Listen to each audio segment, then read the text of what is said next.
ગરબાડા પોલીસે ગાંગરડી ગામે 2 રહેણાંક મકાનમાં રેડ પાડી ઇંગ્લિશ દારૂ તથા ટીન બિયરની કુલ 397 નંગ બોટલો સાથે 2 બુટલેગરોને ઝડપી પાડ્યા છે।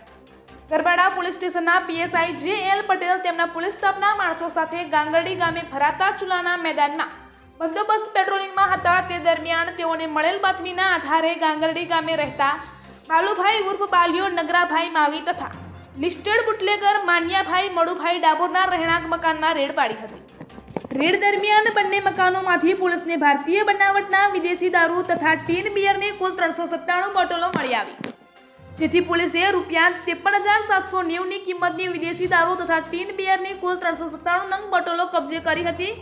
ગાંગરડી ગામે રહેતા બાલુભાઈ ઉર્ફ બાલિયો નગરાભાઈ માવી તથા લિસ્ટેડ બુટલેગર માન્યાભાઈ મડુભાઈ ડામોર તથા કાશીબેન માન્યાભાઈ ડામોર વિરુદ્ધ ગુનો નોંધી કાશીબેન માન્યાભાઈ ડામોર તથા બાલુભાઈ ઉર્ફ બાલિયો નગરાભાઈ માવીને ઝડપી પાડી આગળની કાર્યવાહી હાથ ધરી છે।